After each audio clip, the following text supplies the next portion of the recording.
So in summary, there's three things really to consider.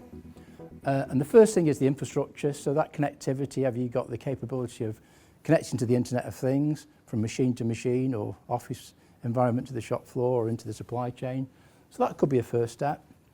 Virtualisation to accelerate those innovation cycles so that you can reduce the impact on the manufacturing process and do lots more things in the virtual world.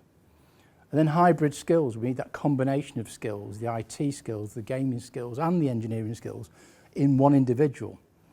And the problem that we have, if you go to universities and colleges, they're all taught separately.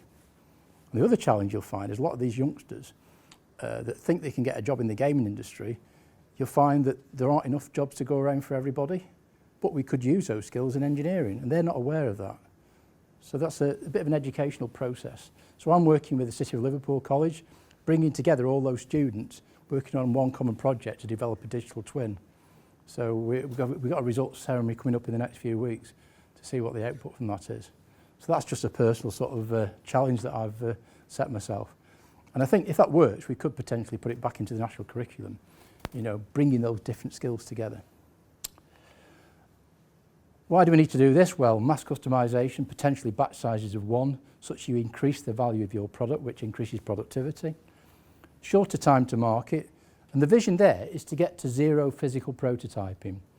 There's not any companies that are there yet, but working towards getting those number of physical prototypes down to as close as possible to zero. And flexible manufacturing, so that your machines are capable of making more than one product. So your actual product, if you've got a number of machines in your factory, your product can define its own destiny. So if one machine is really, really busy, another one might be broken down, it can actually route to another machine and it's still got the capability of actually having done to it that it requires, which is very, very different than the way we manufacture today. So really, if you think about it, there's three things we need to consider around digitalisation. The first thing is we need to embrace digitalisation, and that's all about the culture. It's all around, you know, de-risking things, that acceptance of robotics and automation, that it actually allows us to upskill, to increase the number of people we employ and pay more wages so we have a high wage economy. So that embracing of digitalisation is really, really important.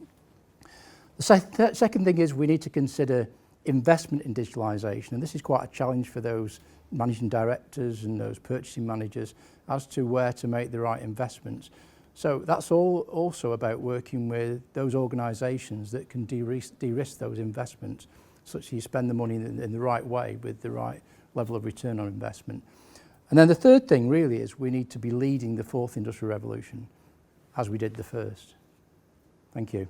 Thank you, Alan.